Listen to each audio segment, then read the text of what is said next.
নমস্কার বন্ধুরা, mode styling চ্যানেলে আপনাদের সবাইকে স্বাগত জানাই। আজকে আমি দেখুন একটা নাইটি দিয়ে বা ম্যাক্সি দিয়ে একটা এ লাইন কুর্তি কাটিং ও সেলাই করে দেখাবো।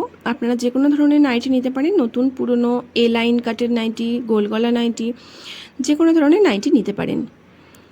সেটা দিয়ে আপনি এই ড্রেসটি ভীষণ সুন্দরভাবে তৈরি করে নিতে পারবেন।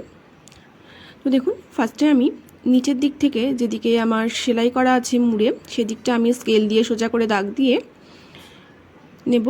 এবার এই দাগ অনুযায়ী আমি কেটে নেব। নিচ থেকে আমি কাপড়টাকে সোজা করে নিলাম। এবার নিচ থেকে আমি আমার রেডি লেন্থ আছে 45 ইঞ্চি, তার থেকে একটু বেশি নিয়ে আমি কাটিং করব ফার্স্টে, কারণ উপরে যেহেতু কুচি দেওয়া আছে গলায়, কাটিং করার পর একা বেঁকা হয়ে যাবে, সেটাকে আমার আবার সোজা করতে হবে। একটু বেশি নিয়ে আমি কাটিং করে নিলাম। এবার দেখুন, ভালোভাবে সমানভাবে পাতিয়ে নিলাম। নেওয়ার পর স্কেল দিয়ে সোজা করে দাগ দিয়ে আমি কাপড়টাকে সোজা করে নেব। এবার আমার 46 ইঞ্চি চলে এসেছে পুরো লেন্থটা। আমার 45 ইঞ্চি রেডি লেন্থে 1 ইঞ্চি এক্সট্রা নিয়েছি। এবার দেখুন, ফার্স্টে আমি পুটের মাপটা নিয়ে নেব। পুট আমি এখানে নিচ্ছি 8 ইঞ্চি, যেহেতু রাউন্ড কলার হবে 7.5 ইঞ্চি হয়, সেখানে আমি আরও হাফ ইঞ্চি এক্সট্রা নিলাম। কলারের জন্য যা হয় তার হাফ ইঞ্চি এক্সট্রা নিতে হয় কলার নেকের জন্য। এবার দেখুন, গলার মাপটা এখানে নিচ্ছি আমি 3 ইঞ্চি। 3 ইঞ্চিতে একটা দাগ দিয়ে নেব গলার মাপে। এবার পেছনের গলার জন্য 1 ইঞ্চিতে এভাবে একটা দাগ দেব, দিয়ে আমি দেখুন একটা রাউন্ড শেপ দিয়ে নিলাম। আর সামনের গলার জন্য 4 ইঞ্চিতে দাগ দেব, দিয়ে এদিকটাও একটা রাউন্ড শেপ দিয়ে নেব। দুটো গলার শেপ আমার দেওয়া হয়ে গেছে। এবার এখান থেকে দেখুন আর্মহোলের মাপটা নেব। আর্মহোল আমি নিচ্ছি এখানে 6 ইঞ্চি। এদিক থেকে 8 ইঞ্চিতে একটা দাগ দিয়ে নেব দাগটাকে সোজা করার জন্য। নিয়ে স্কেল দিয়ে দাগটাকে এভাবে টেনে দেব। এদিক থেকে একটা দাগ টেনে দিলাম। এবার দেখুন, ফ্রন্ট আর্মহোলের জন্য ফার্স্টে আমি ছাতির মাপটা নিয়ে নিচ্ছি। ছাতির মাপ আমি এখানে নিচ্ছি 11.5-তে। আপনাদের যার যতটা ছাতি আছে সেটাকে 4 দিয়ে ভাগ করে নেবেন। এক্সট্রা আরও 2 ইঞ্চি নিয়ে নিলাম। এবার দেখুন, ফ্রন্ট আর্মহোলের জন্য এদিকে ভেতর দিকে একটা হাফ ইঞ্চিতে দাগ দেব, দিয়ে স্কেল দিয়ে এভাবে দাগটাকে মিলিয়ে দেব। দেওয়ার পর যে দাগ আমার এখানে 6 ইঞ্চি নিয়েছিলাম সেটাকে হাফ করে 3 ইঞ্চি নিলাম। নিয়ে দেখুন, এদিক থেকে 1 ইঞ্চিতে তার উপরে হাফ ইঞ্চিতে একটা দুটো দাগ দিয়ে নিলাম। একটা ফ্রন্ট আর্মহোলের 1 ইঞ্চির দাগটা, আর ওপরের হাফ ইঞ্চির দাগটা ব্যাক আর্মহোলের জন্য। এভাবে দুটো শেপ দিয়ে নেব। নেওয়ার পর এদিক থেকে দেখুন হাফ ইঞ্চিতে একটা শোল্ডার ডাউন করে দিলাম। দাগটাকে এভাবে তেজটা করে মিলিয়ে দেব, দিয়ে নিয়েছি। এবার দেখুন আমি কোমরের দাগটা দিয়ে নেব। কোমরে এখানে আমি 14 ইঞ্চিতে একটা দাগ দিলাম, আর তারও নিচে 20.5 ইঞ্চিতে একটা দাগ দিয়ে নিলাম, সাইড চেরার মাপ যেটা হয়। দেখুন এভাবে দিয়ে নেওয়ার পর আমি এদিক থেকে 10 ইঞ্চিতে একটা দাগ দিলাম। কোমরের 4 ভাগের 1 ভাগ, আপনাদের যার যতটা আছে সেটাকে 4 দিয়ে ভাগ করে নেবেন। সাথে আরও 2 ইঞ্চি এক্সট্রা নিলাম সেলাই মার্জিনের জন্য। এবার এদিক থেকে দেখুন আমি 11.5 ইঞ্চিতে একটা দাগ দিয়ে নিলাম। এটাকে আমি 4 ভাগ করে নিয়েছি, আরও 2 ইঞ্চি এক্সট্রা নিলাম। নিয়ে এবার এই শেপটাকে স্কেল দিয়ে ভালো করে শেপ দিয়ে নেব। তো যারা যারা এখন আমার চ্যানেলটি সাবস্ক্রাইব করেনি, প্লিজ সাবস্ক্রাইব করে দেবেন। আপনাদের সাপোর্ট আমার ভীষণভাবে প্রয়োজন। আর পাশে থাকা বেল আইকনটা প্রেস করে দেবেন, যাতে আমি যখনই কোনো নতুন ভিডিও আপলোড করব সবার আগে আপনি দেখতে পারেন। আর ভিডিওটি ভালো লাগলে অবশ্যই লাইক, শেয়ার, কমেন্ট করে দেবেন, এতে ভিডিও করতে আরও উৎসাহ হয়। তো দেখুন, এবার নিচের থেকে আমি ঝুলের মাপটা নিয়ে নেব। আমার এখানে যতটা ঝুল আছে আমি ততটাই নেব। এখানে আমার 16 ইঞ্চি আছে, আমি 16 ইঞ্চি পুরোটা নিয়ে নেব। নিয়ে এভাবে স্কেল দিয়ে তেচড়া করে মিলিয়ে দেব।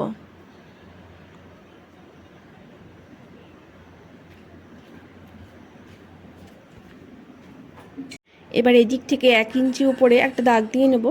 দাগটাকে এভাবে এদিক থেকে তেচড়া করে মিলিয়ে দিচ্ছি।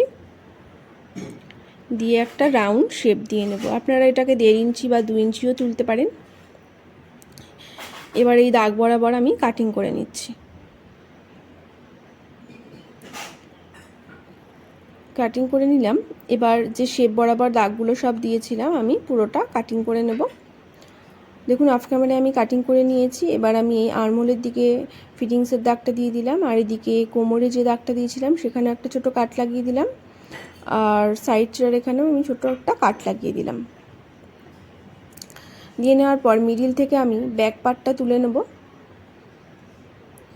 আর আমি কাটিং করার সময় 1/2 ইঞ্চি এক্সট্রা রেখে কাটিং করেছিলাম ব্যাক পার্টে, সেটা আমি যেহেতু ফ্রন্ট পার্টে আমার প্লেকেট বসাবো সেই কারণে ব্যাক পার্টে আমি সেটা কাটিং করে পরে ফেলে দেবো। দেখুন এবার ফ্রন্ট পার্টের আর্মহোলের সাইডটা কেটে নিলাম, আর গলার সাইডটাও কেটে নেব। দেখুন দুটোই আমি কেটে নিলাম। এবার ব্যাক পার্টটা আবার নিয়ে নেব না, আর ফ্রন্ট পার্টেরই ফার্স্টে দেখুন মিডিল থেকে আমি একটা লম্বা করে পুরো কাট লাগিয়ে দেব, কেটে দুটো আলাদা পোর্শন করে দেব। এখানে আমি যেমন হুকপট্টি ঘাটপট্টি লাগাই সেভাবে কাপড় লাগাবো, লাগিয়ে বোতাম অ্যাটাচ করে দেব, শো বোতাম। তো দেখুন আমি পাতিয়ে দেখাচ্ছি, ঠিক মিডিল থেকে এভাবে আমি কাট করে দিয়েছি। এখানে আমি পট্টি লাগাবো, যে এক্সট্রা কাপড়টা বেঁচে আছে সেটা থেকে। তো এবার দেখুন ব্যাক পার্টের যে 1/2 ইঞ্চি এক্সট্রাটা ব্যাক পার্টে তো আমার লাগবে না, ফ্রন্ট পার্টে লাগবে, সে কারণে ব্যাক পার্ট থেকে আমি 1/2 ইঞ্চি করে কেটে বাদ দিয়ে দিলাম। এবার দেখুন এই যে কাপড়টা এক্সট্রা আমার সাইড থেকে বেঁচে ছিল, এটা দিয়েই আমি হুকপট্টি ঘাটপট্টির মতন পট্টি লাগিয়ে নেব। তো চলুন সোজা সেলাইতে যাওয়া যাক। দেখুন সেলাইতে চলে এসেছি। দেখুন দুটো আমি পার্ট নিয়ে নিয়েছি, ফ্রন্ট পার্টের দুটো পার্টকে এভাবে দেখুন আমি 2 ইঞ্চি চওড়া করে আমি পট্টি কেটে নিয়েছি। আমার এখানে একটা লম্বা পট্টি হয়নি, আমার দুভাগে বেরিয়েছে। তো দুটো পট্টিকে একসাথে জয়েন করে একটা লম্বা পট্টি বানিয়ে নেব। ফার্স্টে এই বাঁ হাতের পিসটাকে আমি আগে নিয়ে নেব, বাঁ দিকের পিসটা, এটাতে আমি ঘাট পট্টি লাগাবো। তো দেখুন এভাবে আমি জয়েন করে একটা পট্টি বানিয়ে নিচ্ছি লম্বা করে। নেওয়ার পর দেখুন নিচে বসাবো পট্টিটাকে, বসিয়ে ওপরে চুড়িদারের পিসটা রেখে সেলাই করে নেব। 3 সুত বরাবর জায়গা ছেড়ে সেলাই করে নেব। এক্সট্রা কাপড় যেটা হবে সেটা কেটে বাদ দিয়ে দিলাম। এবার ঘুরিয়ে নিয়ে দেখুন ডবল ফোল্ড করে সেলাইয়ের ওপরে বসিয়ে আবার একটা চাপ সেলাই দিয়ে নেব। যেভাবে নর্মালি আমরা ব্লাউজের হুকপট্টি ঘাটপট্টি সেলাই করি সেভাবে এই ঘাটপট্টিটা আমি সেলাই করে নেব। তো দেখুন পুরোটা আমি সেলাই করে নিয়েছি। এই পাশটা আমার রেডি হয়ে গেছে। এবার এই পাশটা আমি রেডি করব। তার জন্য দেখুন পট্টিটা এটাও দুটো ভাগে বেরিয়েছে, এটাকেও আমি ফার্স্টে জয়েন করে একটা পট্টি বানিয়ে নেব। নিয়ে কাপড়টাকে আমি উল্টে নেব, সোজা করে নেব। এদিক থেকে ঝুলের দিকটা নিয়ে নেব, ঝুলের দিক থেকে এটা সেলাই করে নেব। এবার পট্টিটাকে কিন্তু কাপড়ের আমি ওপরে রেখেছি, আগেরটা নিচে রেখেছিলাম। রেখে এবার রং সাইডে বা ব্যাক সাইডে উল্টে নেব। নিয়ে দেখুন এটাকেও ডবল ফোল্ড করে সেলাই করে দেব, যেভাবে ঘাট পট্টি লাগানো হয়, হুক পট্টি লাগানো হয়। এবার দেখুন একটার উপর আরেকটাকে বসিয়ে আমি পিন দিয়ে সেট করে নেব। তার আগে এটা এক্সট্রা আছে, এক্সট্রাগুলো কেটে ফিনিশিংয়ের জন্য বাদ দিয়ে দেব। এবার দেখুন একটার উপর আরেকটা বসিয়ে নেব পট্টিগুলোকে। যেমন আমি ঘাটপট্টিটাকে ওপরে বসিয়েছি, ব্লাউজের ক্ষেত্রে কি হয় হুক পট্টিটা ওপরে থাকে, কিন্তু এক্ষেত্রে ঘাটপট্টিটা ওপরে বসিয়েছি। তো দেখুন এভাবে আমি পিন দিয়ে সিকিওর করে নিলাম। এবার আমি গলার লম্বার মাপটা নিয়ে নেব। এখানে আমি 8 ইঞ্চি নিচ্ছি, আপনারা আপনাদের চয়েস মতো নেবেন। যেহেতু গলার গলা তাই 8 ইঞ্চি নিচ্ছি। 8 ইঞ্চিতে একটা দাগ দিয়ে দেবো এভাবে।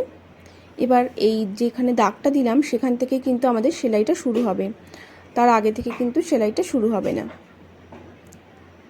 দেখুন আমি দেখিয়ে দিচ্ছি, ফার্স্টে এভাবে একটা সেলাই দিয়ে নেব, তারপর লম্বা করে সেলাই দেব। আর এখানে সেলাইটা ডবল সেলাই দিয়ে নেব যাতে খুলে না যায় কোনোভাবে। দিয়ে নেওয়ার পর এবার দেখুন লম্বা করে সেলাই দিয়ে নেব। এখানটা একটু ধরে ধরে সেলাই করবেন আস্তে আস্তে, কারণ ডবল কাপড়ের উপর সেলাই করা হয় তো একটু মোটা হয়, একটু সেলাই করতে সমস্যা হয়। একটু ধরে ধরে সেলাই করে নেবেন, কিন্তু কোনো কাপড় টানাটানি করবেন না, তাহলে ছোটো বড় হয়ে যাবে। এবার নিচ থেকে দেখুন 8 ইঞ্চিতে একটা দাগ দিয়ে নিচ্ছি। এতটুকু আমার খোলাই থাকবে নিচ থেকে, এতটুকু আমি সেলাই করব না, এই দাগ অবধি সেলাই করব। সেম সামনে শুরুতে যেমন সেলাই করেছিলাম তেমনভাবেই এখানটাতে ডবল সেলাই দিয়ে নিলাম, নিয়ে আমি কাট করে দিচ্ছি সুতোটাকে। তো জয়েন করা হয়ে গেছে। এবার আমি শোল্ডার বা পুট দুটো জয়েন করে নেব। তার জন্য দেখুন একটার উপর আর একটা সোজা সাইডটা সোজা দিকের সাথে রেখে এভাবে জয়েন করে নিচ্ছি। অবশ্যই ডবল সেলাই দিয়ে নেবেন। এবার আমি কলারটা কাটিং করব, তার জন্য দেখুন পেপার পেস্টিংটাকে ডবল ফোল্ড করে রেখেছি। এদিক থেকে সোজা করে আমি 3.5 ইঞ্চিতে একটা দাগ দিলাম। তারপরে ফ্রেঞ্চ কার্ভ দিয়ে একটু কার্ভ শেপ করে একটা দাগ দিয়ে নেব, যেহেতু রাউন্ড কলার হবে সে কারণে।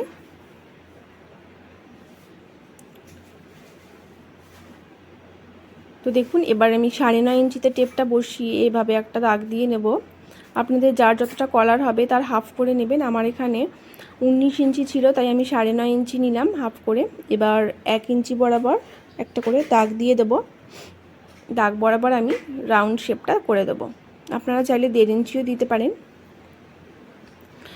সেটা আপনাদের চয়েস মতন দিয়ে নেবেন। এবার এই দাগ বরাবর আমি ভালো করে শেপটা দিয়ে নেব। দেখুন রাউন্ড করে ফার্স্টে এইটুকু আমি স্কেল দিয়ে সোজা করে দিলাম, এটুকু সোজা দাগ ছিল তাই দিয়ে নেওয়ার পর আবারও আমি ফ্রেঞ্চ কার্ভটা দিয়ে এভাবে রাউন্ড শেপটা দিয়ে নেব। এটা চাইলে আপনারা হাত দিয়েও দিতে পারেন।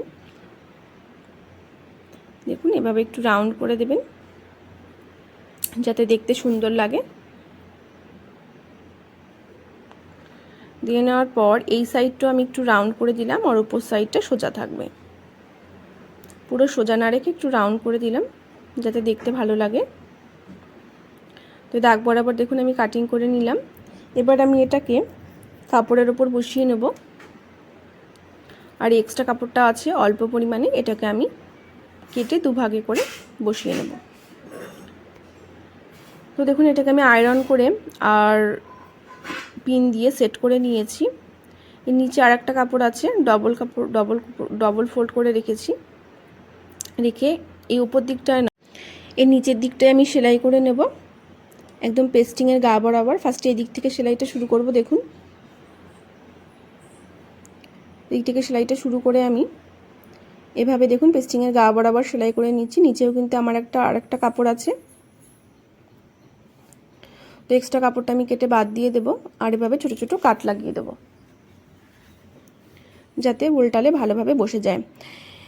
এবার দেখুন যে দিকটা কাপড়ে পেস্টিং পেপারটা লাগানো ছিল সেদিকটা এভাবে ডবল ফোল্ড করে নিয়ে আমি সেলাই করে নেব।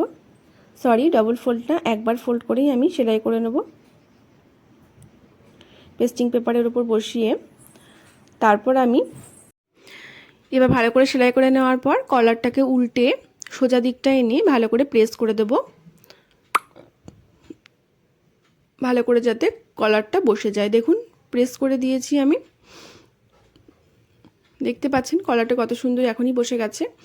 এবার আমি এটাকে গলার সাথে জয়েন্ট করব, তার জন্য যেই দিকটা আমার পেস্টিং পেপার লাগানো নেই কলারের, সেই কাপড়টাকে গলার কাপড়ের সাথে বসিয়ে ফার্স্টে সেলাই করে নেব। তারপর উল্টে নিয়ে যে দিকটা পেস্টিং পেপার লাগানো আছে সেটা বসিয়ে একটা চাপ সেলাই দিয়ে নেব। দেখুন যে দিকটা আমার পেস্টিং পেপার লাগানো নেই সেই দিকের কাপড়টাকে নিয়ে নিয়েছি, নিয়ে আমি গলার উপর বসিয়ে নিয়েছি।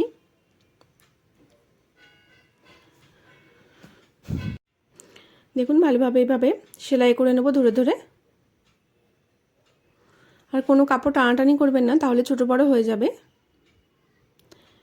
দেখুন পুরো গলাটা আমি এইভাবে বসিয়ে নিলাম, আর বেশি কাপড় খাওয়াবেন না, তাহলে ছোট বড় হয়ে যাবে।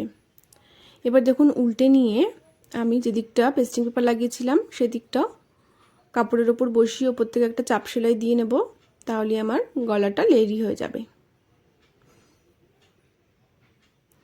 তো দেখুন গলাটা আমার রেডি হয়ে গেছে। এবার আমি হাতার কাপড়টা নিয়ে নেব। হাতাটা যেহেতু নর্মাল কাটিং করেছি তাই আর হাতার কাটিংটা দেখালাম না, আপনারা যেভাবে নর্মাল হাতে কাটিং করে সেভাবে করে নেবেন। আমি দেখুন কাপ নাইটির থেকে 2 ইঞ্চি চওড়া একটা পট্টি কেটে নিয়েছি, ওপরে আমি বর্ডার দেবো তাই এতে দেখতে ভালো লাগবে। এভাবে উল্টো করে বসিয়ে নিলাম। বসিয়ে নিয়ে 3 সুত বরাবর জায়গা ছেড়ে একটা সেলাই দিয়ে নেব ফার্স্টে।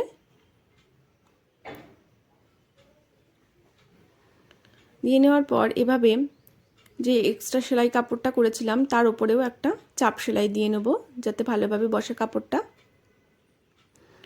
দিয়ে নেওয়ার পর এবার উল্টে নিয়েছি দেখুন,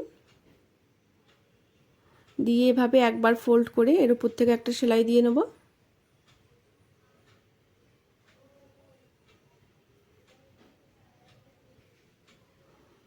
তো দেখুন পুরো সেলাইটা আমি দিয়ে নিচ্ছি আস্তে আস্তে ধরে ধরে।